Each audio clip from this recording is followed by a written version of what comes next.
Começa agora mais uma edição do programa Paideia, nosso encontro semanal com a cultura científica.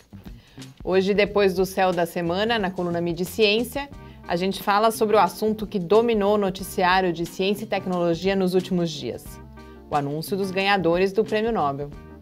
Na entrevista, a gente conversa com o Edson Roberto Leite, que é professor titular do Departamento de Química da UFSCar e diretor científico do Laboratório Nacional de Nanotecnologia. Fique com a gente.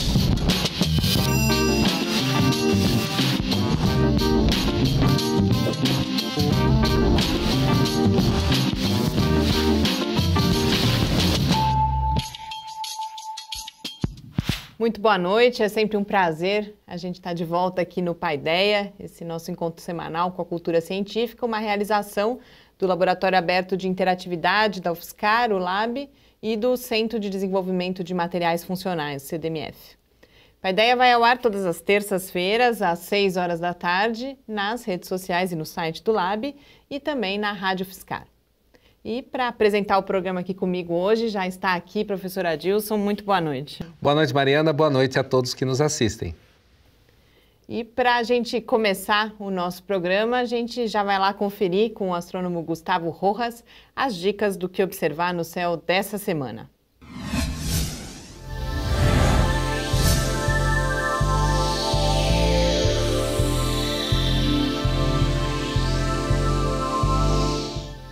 No começo da noite, podemos ver Saturno a oeste na constelação do Serpentário. O planeta dos anéis fica visível até às 11 da noite. Antes do amanhecer, Vênus e Marte aparecem no horizonte leste. Marte aparece às 4h30 da manhã na constelação de Leão, seguido por Vênus, logo abaixo dele, na constelação de Virgem. No programa passado, conhecemos as cartas celestes feitas pelo alemão Albert Dürer, as primeiras produzidas em grande escala na Europa. As cartas de Dürer traziam representações das constelações dos hemisférios norte e sul, mas se limitavam a apenas 2 mapas. O primeiro grande atlas estelar foi preparado pelo astrônomo alemão Johann Bayer. Ele retratou as 48 constelações do Almagesto de Ptolomeu na sua obra Uranometria, publicada em 1603. O título é uma homenagem a Urânia, a musa do céu na mitologia grega, e significa medindo o céu. Uranometria traz 51 mapas celestes. Além das constelações de Ptolomeu, ela inclui também as constelações austrais propostas pelos astrônomos holandeses Petrus Plancius e Peter Kaiser. Foi o primeiro atlas celeste a retratar todo o firmamento. O Atlas de Bayer contém mais de 2.000 estrelas, das quais metade composições retiradas do catálogo publicado alguns anos antes pelo astrônomo dinamarquês Tycho Brahe. O Atlas também apresentou pela primeira vez aos europeus a posição das nuvens de Magalhães, galáxias satélites da Via Láctea, e do aglomerado globular 47 Tucana. Isso tornou Uranometria o atlas celeste mais preciso e completo que já tinha sido preparado até então. Foi o trabalho de referência em astronomia durante quase um século. O principal legado da uranometria foi o sistema de identificação das estrelas por letras do alfabeto grego. Bayer classificou as estrelas de cada constelação em ordem de brilho, e elas foram batizadas com as letras do alfabeto grego. Esse sistema continua sendo usado pelos astrônomos de hoje em dia, mais de 400 anos depois de sua invenção. Outro legado da uranometria são as figuras mitológicas das constelações, verdadeiras obras de arte que inspiraram os atlas celestes posteriores. Até o próximo programa e céus limpos a todos!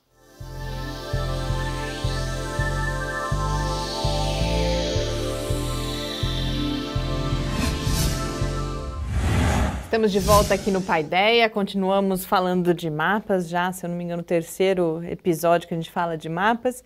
Eu acho que a gente podia aproveitar a oportunidade para falar de outros mapas, porque essa parece que é uma pulsão de mapear do ser humano mesmo, né, Adilson? É verdade, é a questão de identificar e localizar os objetos, né, desde o próprio mapeamento do nosso próprio planeta, né, o mapeamento geográfico, que desde a época lá das grandes navegações, né, que foi possível imaginar como é que eram as formas dos continentes, como estavam, qual a distância que eles estavam entre si, foi sempre uma coisa importante. E aí, como o Gustavo fala no Céu da Semana, apresentando os mapeamentos que foram feitos das estrelas no céu, mas até hoje a gente faz mapas do céu, né?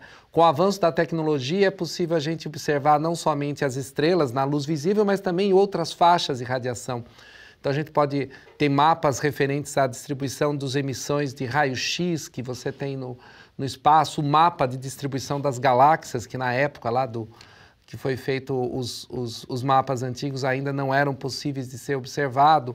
A própria também distribuição da que a gente chama da radiação de fundo cósmico, né? Que tem um mapa da distribuição dessa radiação em todo o universo. A radiação de fundo cósmico, por exemplo, ela é um resquício de uma época posterior ao início do universo, quando o universo teve a separação entre matéria e energia e deixou esse resquício espalhado por todo o espaço.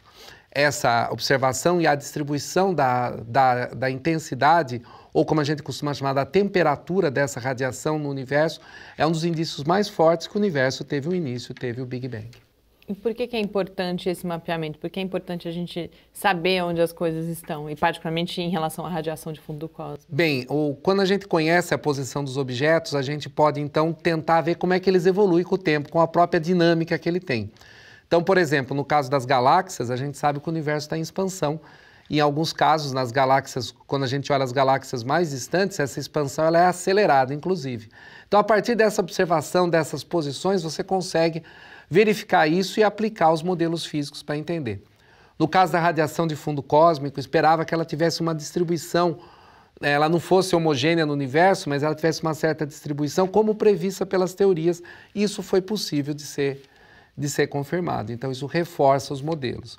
Então, a gente identificar os objetos, encontrar os objetos, tanto aqui na Terra como no céu, eles são fundamentais para justamente a gente não apenas nos orientarmos, mas também para a gente poder testar as teorias e os modelos vigentes. Aqui na Terra e no nosso próprio corpo, né? Porque, por exemplo, mapeamento de regiões do cérebro é uma coisa bastante importante. Isso é bem lembrado, não só o próprio conhecimento da geografia do corpo humano, digamos assim, né? Que também foi uma coisa que levou tempo a se estabelecer onde estavam determinados órgãos, como funciona, etc.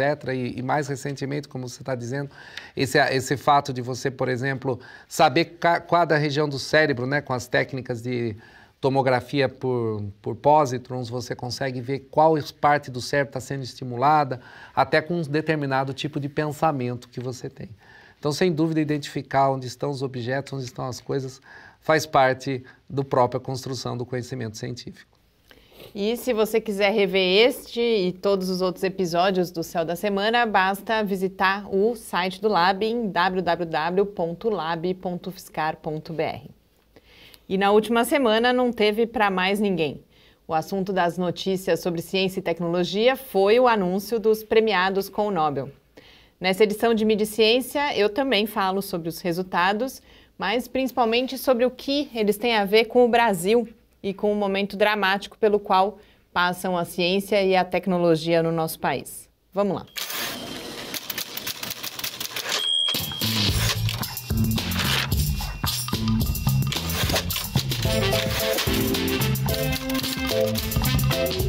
O Prêmio Nobel foi criado em 1901 a partir da vontade e da fortuna do industrial sueco Alfred Nobel.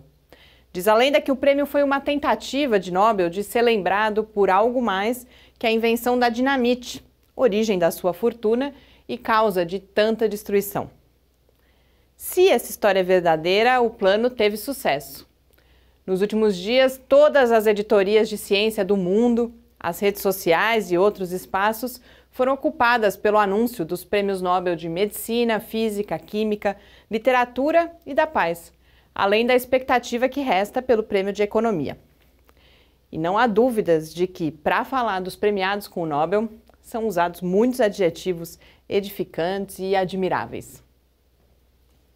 Não por acaso, no Brasil, o frisson associado à premiação começou um pouco antes, ainda na sexta-feira, dia 29, quando Michel Temer recebeu uma carta assinada por 23 cientistas que já receberam o Nobel. A carta denuncia como os cortes no orçamento de ciência e tecnologia comprometem seriamente o futuro do Brasil e precisam ser revistos antes que seja tarde demais.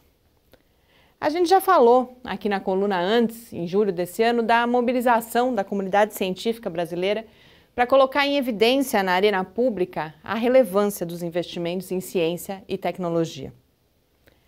Aparentemente sem sucesso, já que no dia 3 de outubro, o Estadão noticiou a liberação de apenas 20% dos recursos necessários para que a ciência e a tecnologia brasileiras cheguem ao fim de 2017. E as perspectivas para 2018 são ainda piores. Pois é, talvez esteja faltando a gente ganhar um prêmio Nobel. Eu já falei aqui também que a campanha em defesa dos recursos para ciência e tecnologia precisa se empenhar um pouco mais em mostrar exemplos de como a pesquisa científica contribui para o desenvolvimento do Brasil. Mas nesse momento extremo que a gente vive, talvez a gente precise ainda mais de um Nobel para a gente chamar de nosso, do qual a gente possa se orgulhar como a gente se orgulha dos nossos títulos esportivos, das belezas naturais, de celebridades do meio artístico. As oportunidades não faltaram. E talvez a gente precise falar mais também de César Lattes, Mário Schenberg, Carlos Chagas, Maurício Rocha e Silva, Sérgio Henrique Ferreira e Otto Gottlieb, que, para quem não sabe, são todos cientistas brasileiros que poderiam ter recebido o Nobel.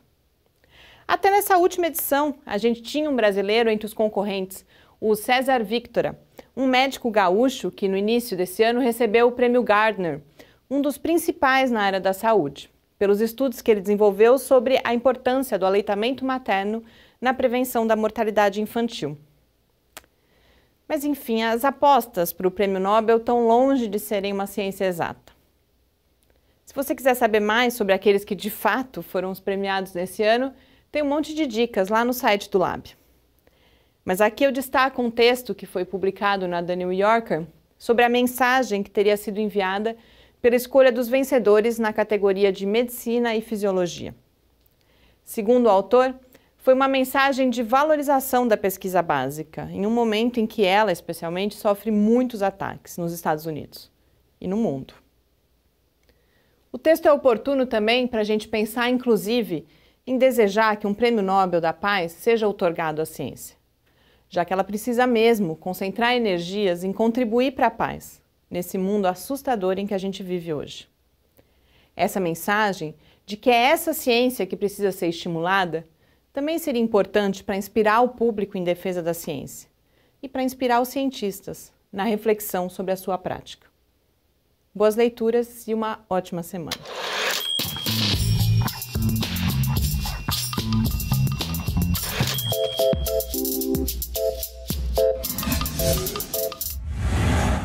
Estamos de volta aqui no Paideia. Uma coincidência, porque eu dou essa dica da New Yorker e na sexta-feira, que é o dia que a gente grava o programa, a Folha de São Paulo fez um editorial falando justamente sobre essa mensagem passada pelas premiações do Nobel, essa questão de valorização da pesquisa básica. E na sexta também a gente soube o resultado aí do Nobel da Paz, que é uma mensagem clara, já que foi dada por uma associação que alerta e que para os perigos, né, do uso de armas nucleares e que, sem dúvida, é uma mensagem também nesse momento que a gente vive hoje de tensão, né? O Prêmio Nobel ele tem uma mística em torno dele, né? Como ele é o prêmio mais importante na categoria. E quando a gente vê quem foram os ganhadores do Prêmio Nobel ao longo desses últimos mais de 100 anos que tem o prêmio, né? Nós vamos ter figuras como Einstein, Linus Pauling, entre tantos outros aí muito, muito importantes. Ele é muito significativo, ele tem de fato um impacto midiático muito importante, né? Afinal de contas, muitas dessas pesquisas, em particular essas desse ano, elas refletem exatamente a importância da pesquisa básica e não somente pensar na questão utilitarista da ciência, né? Eu tenho que fazer uma pesquisa que ela gere uma coisa aplicada, que ela gere desenvolvimento e tal. Isso são consequências desses efeitos, né? Entre os vários, né, que a Mariana citou aí, de brasileiros que participaram e concorreram, eu também poderia citar o professor Mário Baibich, que foi professor, agora está aposentado da Universidade Federal do Rio Grande do Sul, que é o autor o primeiro autor do artigo que deu o Prêmio Nobel de Física de 2008, foi a descoberta de um fenômeno físico chamado magnetorresistência gigante, que permitiu posteriormente o avanço de todos os computadores que a gente tem hoje, porque eles funcionam baseado nesse princípio, que ali naquele momento era um princípio também, uma coisa básica, fundamental que estava sendo estudada e sendo avançada. Essa dicotomia pesquisa básica e pesquisa aplicada, né, sempre surge, principalmente nessas épocas que nós estamos aí com poucos recursos, mas a pesquisa básica ela é fundamental não somente para treinar as pessoas, mas também para colocar a ciência em outro patamar, em outro desafio. O exemplo maior que nós temos do Prêmio Nobel desse ano é das ondas gravitacionais, né? Uma descoberta, uma detecção, porque afinal ela também era prevista pelo Einstein, né? Pela teoria da relatividade do Einstein, e um senhor de um experimento feito, né? Um experimento fantástico, detectar um deslocamento de 1 milhão de vezes menor do que um núcleo atômico, devido à colisão de buracos negros que estão a bilhões de anos-luz de distância. Sem dúvida, é um feito experimental notável. Também com a participação de brasileiros, também com a participação de vários brasileiros nessas grandes cooperações, né? E esses resultados, então, são importantes, porque para fazer uma detecção tão dessa, quanto que você teve que avançar de tecnologia, de conhecimento? Então, isso já é um ganho indireto que a ciência tem. Mas mais do que isso, o mais importante é você ter o ganho das respostas a perguntas fundamentais, né? O Prêmio Nobel de Medicina fala sobre a questão do envelhecimento, né? Dos mecanismos, né? De envelhecimento celular. O Prêmio de Química, que é talvez um pouquinho mais aplicável aí, que ele permitiu mas fazer também uma ferramenta fundamental para a gente produzir mais conhecimento, mais ciência básica. Exatamente. Né? Que é né? A criomicroscopia. Isso, né? A criomicroscopia, né? Então, ou seja, eu acho que nesse momento, quando se dá esse prêmio, chama-se a atenção do público em geral que a ciência ela tem o seu objetivo por si só de avançar o nosso conhecimento, né? De você fazer um avanço, de você fazer novas descobertas, sem estar muito preocupado onde é que você vai chegar, porque com certeza a gente vai chegar em algum lugar depois disso, né? As ondas gravitacionais, que mostram mais uma vez que a teoria da relatividade geral de Einstein é comprovada, é medida, poderá nos dar a resposta com o avanço da técnica, por exemplo, sobre o próprio Big Bang. Né? Se espera com 1 hora, quando você avançar mais na detecção, detectar as ondas gravitacionais geradas pelo Big Bang. E isso poderá ser muito importante para responder perguntas que são muito fundamentais, né? A própria origem do universo. As ondas gravitacionais, que era o único prêmio que as apostas acertaram, porque Sim. tem lá na coluna do site, eu falo, inclusive a Folha fez uma matéria alguns dias antes, erraram todas as previsões, foram realmente bastante inesperadas, mas as ondas gravitacionais, todo mundo falava que seriam elas. O ano passado não deu tempo, né? O ano passado o artigo das ondas gravitacionais foi publicado em fevereiro, e necessitaria ter mais algumas evidências. E ao longo de 2016 e 2017 foram detectadas novamente ondas gravitacionais em outras situações, ou seja, mostrando que aquilo era real. Então, claro, o ano passado não ia sair de primeira e esse ano tinha que sair, que sem dúvida foi uma descoberta fantástica. Só mais um exemplo, você falando dessa questão da pesquisa básica e aplicada, na própria divulgação do Nobel, quando eles falam de medicina, do ritmo circadiano, as pesquisas originais foram feitas em moscas, se eu não me engano, mas a compreensão desses mecanismos fundamentais hoje em dia explicam várias questões hormonais, por exemplo, de variações ao longo do dia no próprio corpo humano. Então, realmente, o conhecimento básico acaba resultando em uma série depois de outras possibilidades e de aplicações sobre as quais a gente não tinha a menor ideia a princípio. Apenas rapidinho uma curiosidade, um dos ganhadores do Prêmio Nobel de Física, o Kip Thorne, professor da Caltech lá nos Estados Unidos, ele de alguma forma, ele também é envolvido numa divulgação científica um pouco diferente, né? Quando o Carl Sagan fez o livro Contato, que depois virou filme, Carl Sagan foi justamente conversar com o Kip Thorne como é que ele podia fazer uma viagem intergaláctica, interestelar. E aí foi sugerido, o Kip Thorne sugeriu a história do buraco de minhoca que aparece lá. E mais recentemente, no filme Interestelar, o Kip Thorne é um dos produtores do filme. E toda a fundamentação científica que aparece no filme passa por ele. Inclusive as próprias imagens de buracos negros e de buraco de minhoca que aparecem no filme, elas são reais no sentido que são simulações das equações da teoria da relatividade, não são produções artísticas. E o Kip Thorne esteve envolvido, ele aparece como crédito de produtor do filme, né? E agora ele ganha o Prêmio Nobel, que está justamente nessa direção dos buracos negros e da gravidade. Ele mostra esse compromisso dele em disseminar esse conhecimento também. Bom, para a gente encerrar agora esse primeiro bloco do programa, a gente acompanha um episódio muito especial do Clique Ciência com a professora Maria Aparecida de Moraes, do programa de pós-graduação em Sociologia da UFSCar, sobre a sua extensa produção na área dos estudos rurais, abordando questões como migração, gênero e etnia. Em seguida, a gente volta para a entrevista com o professor Edson Roberto Leite, que é professor titular do Departamento de Química aqui da UFSCar. Até já! Sou a professora Maria Aparecida de Moraes Silva. Eu sou professora visitante com uma bolsa da CAPES, visitante sênior aqui do programa de pós-graduação em Sociologia da UFSCar. Eu sou aposentada da Unesp de Araraquara, professora livre docente. E desde há muito tempo, eu diria há mais de 30 anos, eu venho me dedicado aos estudos rurais.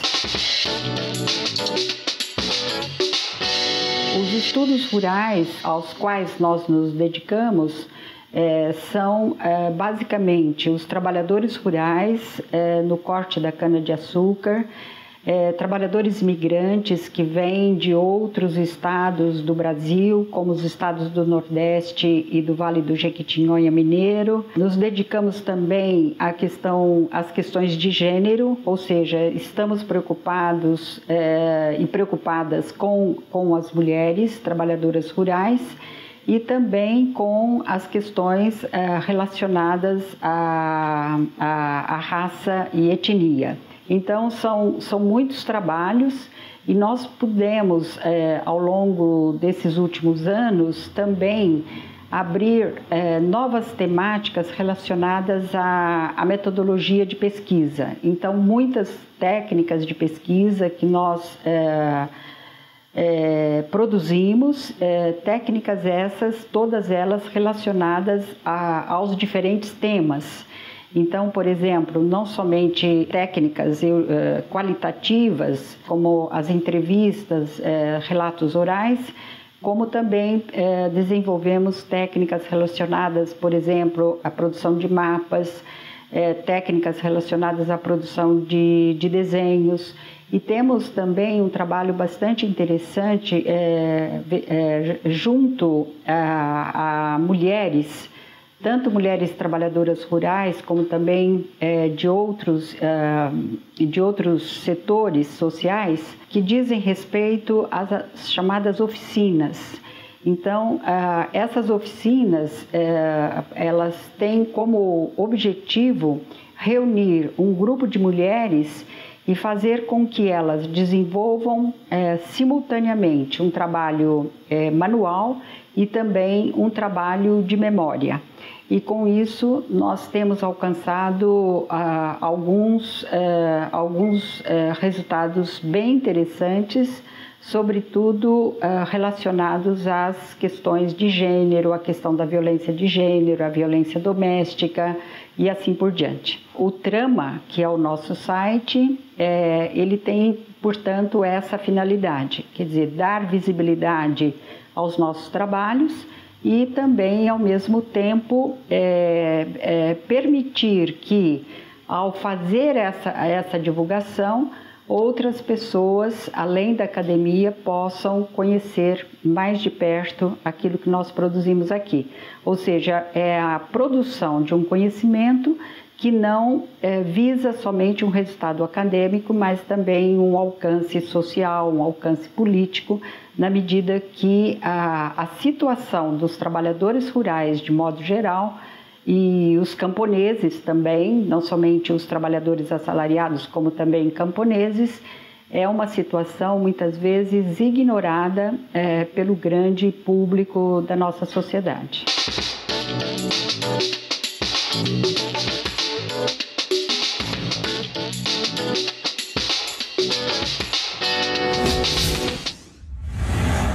Estamos de volta aqui no Paideia.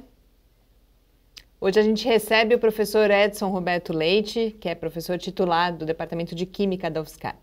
O professor Edson é vice-diretor do Centro de Desenvolvimento de Materiais Funcionais, o CDMF, e diretor científico do Laboratório Nacional de Nanotecnologia, o LN Nano, que é vinculado ao CNPEM, o Centro Nacional de Pesquisa em Energia e Materiais. Professor Edson, muito obrigada por ter aceito o nosso convite. É um grande prazer, uma honra para a gente recebê-lo aqui hoje. O prazer é meu, né? É sempre bom falar sobre ciência, né? Eu acho que é uma oportunidade boa, principalmente nesses dias aí que sai tudo prêmio Nobel, tudo. Acho que é bem legal a gente discutir e ampliar aí a ideia de difusão de ciência, né? E hoje a gente vai falar sobre uma área da ciência que tem sido muito falado, eu diria que exaustivamente falado, inclusive na divulgação, que é a nanotecnologia, mas eu não sei se as pessoas compreendem exatamente não só o que ela é, mas por que ela provocou justamente tantas transformações na produção de conhecimento, em aplicações tecnológicas. Então eu queria que a gente começasse falando, apresentando brevemente o que ela é, por que ela traz tantas mudanças, é de fato uma revolução? Se é de fato uma revolução, sim, é uma revolução. Eu acho que o principal é que a nanotecnologia ou a nanociência, né, está relacionado com a ideia de você trabalhar com as diferentes áreas de conhecimento, a física, a química, a biologia, medicina, matemática, de tal forma a tirar vantagem do mundo nanométrico, né? O que significa mundo nanométrico? Significa que é uma quantidade de material, vamos pensar assim do ponto de vista de materiais, em que o material não é nem um material que a gente está acostumado do dia a dia, que a gente consegue manipular, e nem é um material em escala atômica molecular que os físicos e os químicos estão acostumados a trabalhar. Mas são materiais que têm propriedades diferenciadas devido a essa escala nanométrica.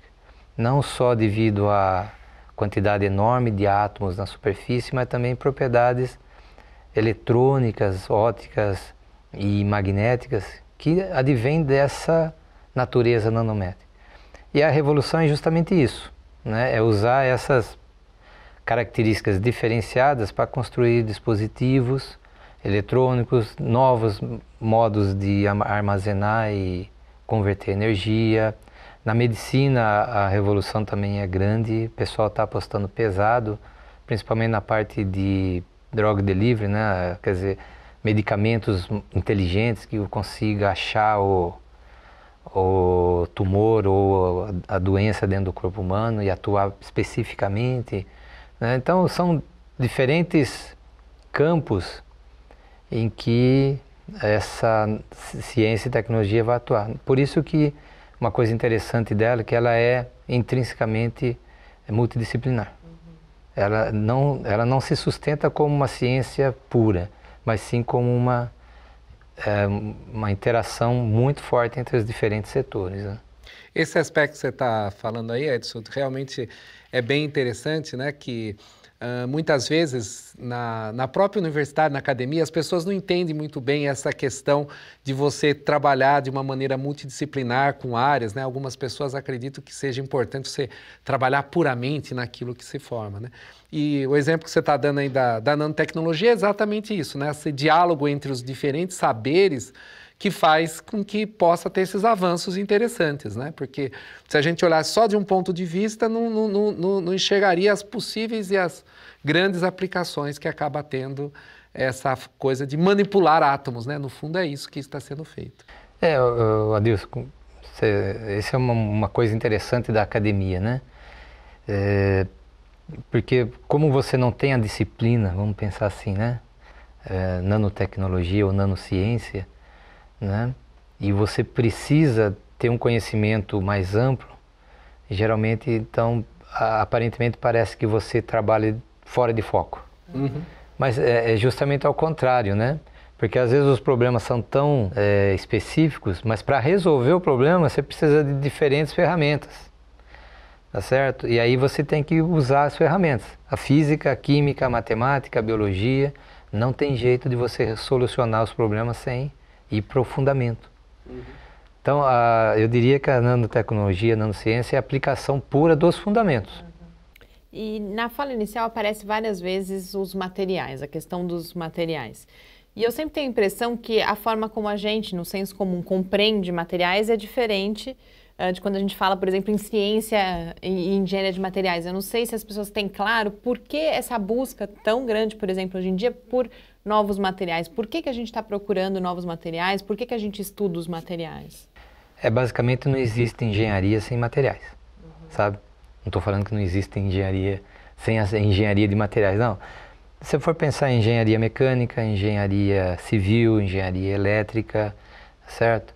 Todas elas são baseadas em materiais, principalmente no estado sólido, né? Você precisa dos materiais para construir os dispositivos. A partir de uma certa época do século passado, percebeu-se que a física do estado sólido era muito focada para a física e não respondia uma série de necessidades da engenharia. Quer dizer, o físico não ia fazer uma aplicação maior e o engenheiro não tinha profundidade para usar o conhecimento da física do estado sólido. Então, por volta da década de 50, surgiu mais ou menos a ciência dos materiais, que é mais uma vez, uma ponte, né, entre a física do estado sólido e a engenharia de materiais. Tá certo? Qual que foi a ideia?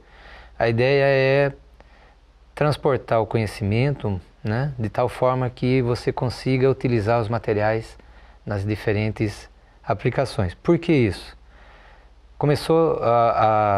As engenharias clássicas começaram a ter as barreiras tecnológicas nos materiais. Por exemplo, eu não consigo construir um avião melhor porque ele vai voar numa velocidade supersônica, né? O alumínio não vai aguentar, então eu preciso de uma liga melhor, só que essa liga não existia. Então você precisa agora desenvolver a liga. A parte aerodinâmica, a parte estrutural estava resolvida, tá certo? Eletrônica, a mesma coisa, né? Fim da década de 90, começou-se a chegar no limite dos dispositivos eletrônicos do ponto de vista de estocagem de memória, né? Memória RAM, por causa da memória capacitiva. Só para lembrar, a capacitância depende, quanto menor a espessura, maior a capacitância. Então vamos afinando, só que chegou no limite em que o elétron tunelava. Chegou no limite da física, não adianta, aquele material não responde mais. Precisamos de outros. Só que até hoje está se resolvendo esse problema. Isso agora parece que está caminhando melhor, mas qual foi a solução da indústria eletrônica? Não espera o material chegar e começou a trabalhar com o dual core, né? Tá certo? Parece uma grande revolução, na realidade foi um paliativo, uma né? limitação, uma limitação. Né? Então, quer dizer, a engenharia de materiais, a ciência dos materiais, ele vem resolver os problemas tecnológicos porque ainda não foram resolvidos. São as ligas, os materiais, as cerâmicas especiais, os polímeros, que não era limitação e uma certa época do conhecimento necessitou, né, desses novos materiais, né? Então é isso que a engenharia de materiais e ciência dos materiais faz, né? É trabalhar nessas limitações tecnológicas. O grande temor dos engenheiros civis, aeronáuticos, é quando você não tem o material para trabalhar. Material com determinadas características, propriedades, né? Que aí precisa ser desenvolvido. Tem um exemplo, acho que muito bonito, que é o câmbio CVT, né? Aquele câmbio da Nissan, não sei se a gente pode falar. Automático. Ele é uma ideia muito simples, é uma roda e outra roda. Então você muda a velocidade só mudando a posição não tem engrenagens. Então, mas é atrito puro, né? Tá certo? Precisou desenvolver um óleo especial. Olha que interessante. A liga que tinha era muito à base de níquel. Quando pegava o óleo com atrito e temperatura, gerava hidrogênio. O hidrogênio entrava na liga, fragilizava a liga. Tá certo? Então, do ponto de vista mecânico, o projeto estava pronto, mas do ponto de vista de material, teve que desenvolver um outro material e um outro lubrificante. Né? Então, acaba sendo as limitações tecnológicas, né? Um desafio bem parecido, tem isso já que você citou o exemplo do carro, é a questão do carro elétrico, né? O carro elétrico você até consegue superar um pouco as questões das baterias, mas ele precisa de materiais magnéticos para serem acionados, e os materiais hoje são baseados em ligas de terras raras, e 80% da produção de terras raras fica na China, então você não pode fazer um carro em escala global que você dependa de um único fornecedor. É um desafio fazer um novo material magnético que não dependa desse tipo de... E os outros 15% está no Brasil. Está no Brasil e pouco explorado, infelizmente. Pouquíssimo explorado. Essa é uma área que o governo pode investir. Sem dúvida. Muito bem. Estamos falando aqui de alguns problemas específicos de focos e um dos grandes desafios aí serem superados é justamente a produção e o armazenamento de energia. Especificamente em relação a isso, o que a nanotecnologia pode contribuir, o que vem sendo feito, que etapa do desenvolvimento, da produção de conhecimento e do desenvolvimento a gente está hoje em dia? Esse é um assunto que não é só tecnológico, científico. Porque muitos dos problemas de energia são problemas políticos, né, e econômicos do ponto de vista de custo da energia. E muito desse custo da energia vem do fato da indústria de petróleo já estar consolidada há anos, né? Praticamente foi na virada do século XX, né? E foi solidificando. Hoje é uma indústria muito forte e que é impossível você, do dia para a noite, acabar da dependência do petróleo. Isso iria gerar mais problemas socioeconômicos do que soluções ambientais, né? Então você tem que conviver com isso. Então, para isso, o pessoal está investindo em novas tecnologias. E a nanotecnologia veio muito nessa direção. Por quê? Muitos dos problemas que existem nesses sistemas de armazenamento e geração de energia dependem de interfaces. E quando o material é nano, a quantidade de interface é enorme. Isso favorece. Então, a nano já está nas baterias, né? Quer dizer, as baterias vão ficar cada vez melhores, com a incorporação de novos materiais, né? Principalmente a base de carbono e outros materiais 2D que estão assim, revolucionando mesmo a área. Na parte de energia, geração de energia, acho que uma das coisas mais importantes que a nano vai ajudar bastante é a geração de hidrogênio. Lembrando que existem algumas coisas que o pessoal é até interessante. Quando vamos pegar o caso do etanol. O etanol é considerado um renovável, tá certo? Aí o pessoal faz a conta do carbono, né? E não, realmente ele é renovável, ele resgata CO2, a planta consome CO2, você acaba pegando o etanol e queima de novo e gera CO2, então é um processo. Só que nunca ninguém coloca na conta a quantidade de amônia que vai, que é o fertilizante, né? Na produção. Mas por que a amônia? A amônia precisa de nitrogênio e hidrogênio. Da onde vem o hidrogênio? Do petróleo. Tá certo? A única fonte renovável de hidrogênio é a água. E para quebrar a molécula da água tem que ser processos eletroquímicos ou fotoeletroquímicos. E nisso daí a nano é a palavra-chave para isso. Desenvolver novos materiais com capacidade de fazer essa quebra da molécula da água. Isso vai gerar hidrogênio. O hidrogênio vai poder ser usado para químicas, vai poder ser usado para outros processos e também para geração, porque o hidrogênio é um vetor de energia. Você pode queimar ele direto, né? Mas foguetes fazem isso, por exemplo? Foguetes fazem isso, exatamente. Existe até carros, a BMW tinha um carro que era movido a hidrogênio líquido, quer dizer, ele queimava, ao invés de combustível, queimava hidrogênio. Mas a grande ideia talvez seja usar o hidrogênio em células combustíveis, né? Que são processos também eletroquímicos que geram eletricidade e pode ser usado em carros, em geração de energia de subestação, para consumo doméstico, tudo. Então, sem dúvida, a nano entra desde a parte de estocagem, produção, catalisadores, fotocatalisadores, eletrocatalisadores, tá certo? Tudo vai passar pelo nano. Né? Ele é assim a palavra-chave para essas tecnologias futuras. E tem o fator custo, né? Nesse fator vai depender de escalonar as tecnologias, né? É lógico, quando vai caindo com o escalonamento. Mas eu acredito que a transição das matrizes energéticas vão ser graduais.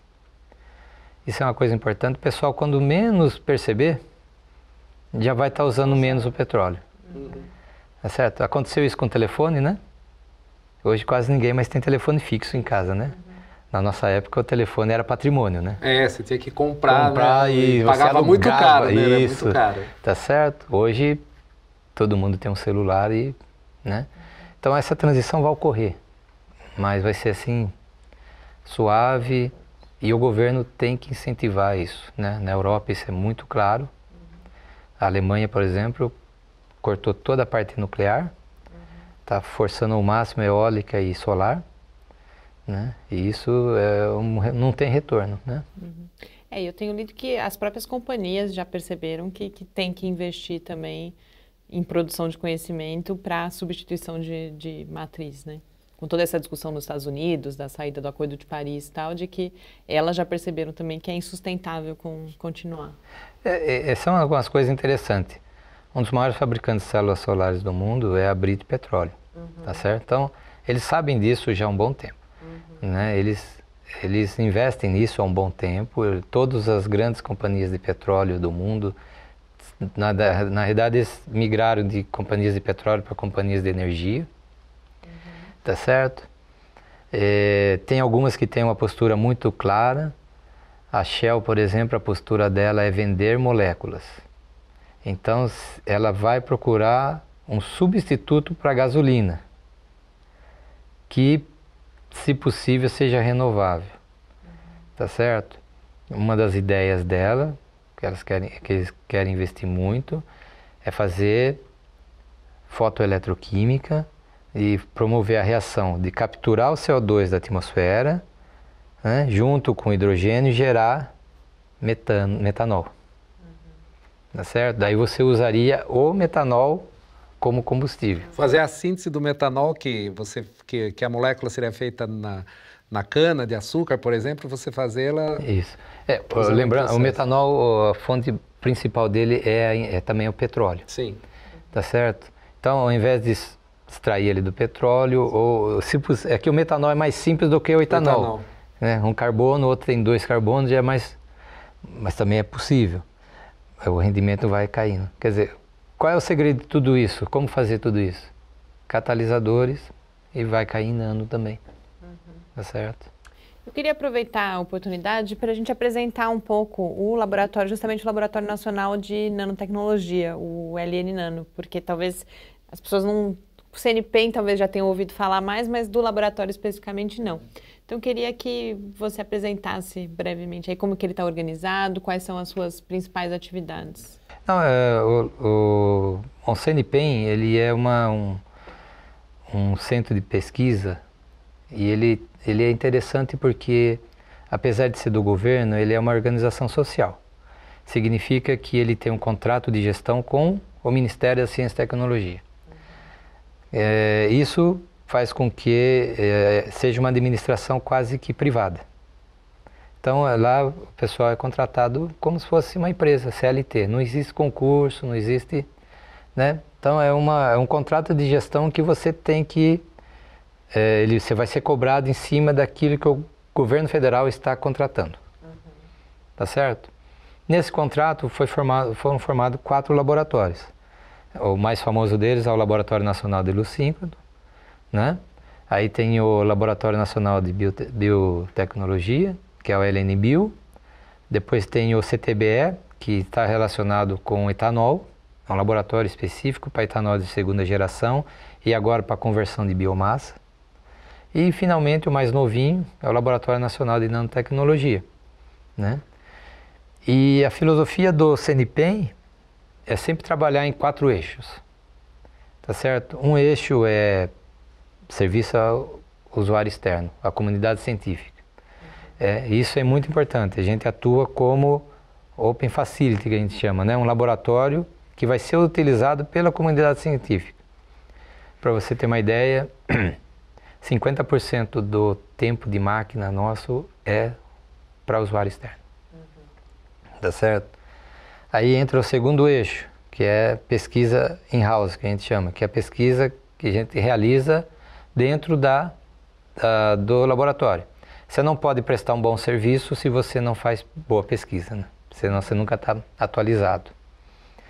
O terceiro eixo é inovação, que isso é muito importante, você tem que, de uma certa forma, transferir o conhecimento da pesquisa, né, para o setor produtivo. E o quarto eixo é educação e transferência de conhecimento, difusão do conhecimento. Esse quarto eixo, principalmente, é no sentido de você treinar os usuários e transmitir o conhecimento, principalmente da parte de caracterização, para as pessoas que vão utilizar o laboratório. Então é muito importante o LN Nano, ele funciona muito parecido com o LNLS.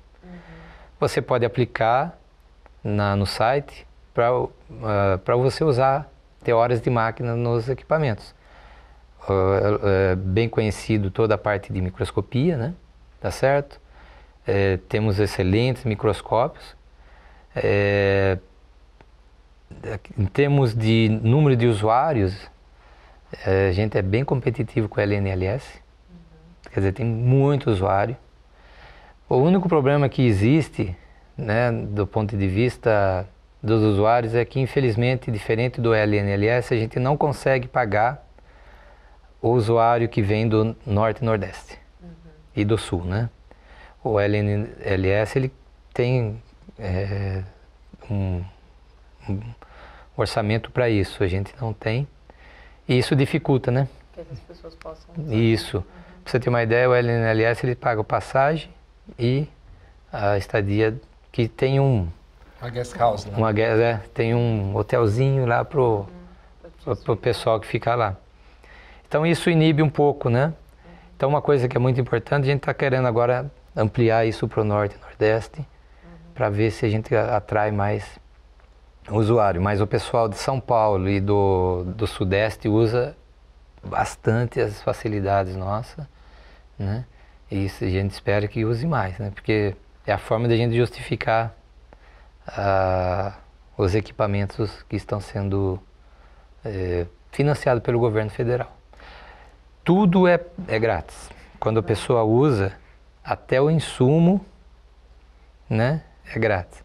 É muito difícil manter isso, tá bom? É muito difícil. Ainda mais nesse momento. Ainda mais nesse momento, porque muitos dos insumos, 90%, são importados. E realmente você procura não economizar com o usuário, né? Certo? Então isso é uma coisa importante, que às vezes a pessoa fala, eu não vou lá porque eu não vou conseguir tempo de máquina, que eu não vou ter condição de usar porque eu não tenho certos insumos, tá certo? Não, essa não é a justificativa, né? Mas é uma forma assim que o governo federal encontrou bastante interessante de retribuir os financiamentos, né, para a comunidade. Professor, infelizmente nosso tempo já acabou. Mas eu acho que deu para a gente passar aí por vários temas, apresentar muito brevemente o laboratório. Espero que a gente tenha várias outras oportunidades de conversar aqui no Paideia e agradeço muitíssimo ter podido contar com a presença do senhor aqui hoje. Eu que agradeço e pela oportunidade de mostrar, falar sobre ciência. Eu acho que é um assunto que a gente poderia falar horas, né? Tá certo? Muito obrigado. E esse Paideia, então, fica por aqui. A gente conversou com o professor Edson Roberto Leite, que é professor titular do Departamento de Química da UFSCar e diretor científico do Laboratório Nacional de Nanotecnologia. A gente volta na próxima terça-feira, às 6 horas da tarde. Mas, enquanto isso, você pode acompanhar o Lab no Facebook, no Twitter ou falar com a gente pelo e-mail cliqueciência@ufscar.br. Muito boa noite. Uma boa noite a todos. Boa noite. We'll be right